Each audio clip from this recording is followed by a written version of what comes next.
હાલ એક ખૂબ જ દુઃખદ ખબર સામે આવી રહ્યા છે। બિહારમાં છેલ્લા 24 કલાકમાં વીજળી પડવાને કારણે 19 લોકોના મોત થયા છે તેમ મુખ્ય પ્રધાન કાર્યાલયે એક નિવેદનમાં જણાવ્યું છે। વીજળી પડવાને કારણે સૌથી વધુ નાલંદામાં 5, વૈશાલીમાં 4 અને બાંકામાં 2 અને પટણામાં 2 ના મોત થયા છે, જ્યારે શેખપુરા, નવાડા, જહાનાબાદ, ઔરંગાબાદ અને જામુલ અને સમસ્તીપુરમાં જિલ્લાઓમાં એક વ્યક્તિનું મોત નીપજ્યું છે। મુખ્ય પ્રધાને મૃતકોના પરિવારજનોને 4 લાખ રૂપિયાનું વળતર આપવાની જાહેરાત કરી છે। તેમણે લોકોને ખરાબ હવામાનમાં પૂરતી સાવચેતી રાખવાની અપીલ કરી છે।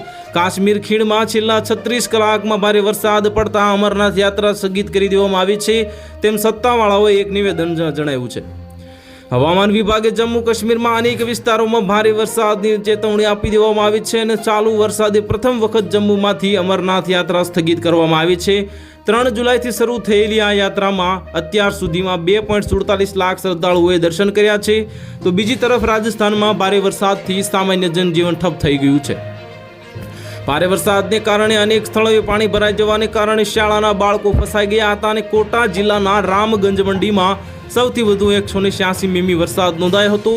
રાજ્યમાં હવામાન વિભાગે શુક્રવાર અને શનિવાર માટે ભારે વરસાદની ચેતવણી પણ આપી હતી। તો હાલ માટે આટલું જ। મળીશું નવી અપડેટ સાથે। જો તમને અમારા વિડીયો પસંદ આવતો હોય તો વિડીયોને લાઇક કરી દેજો, ચેનલને સબસ્ક્રાઇબ કરી બાજુમાં આવેલા બેલ આઇકનને દબાવી દો, જેથી તમને આવા સમાચારની અપડેટ મળતી રહે।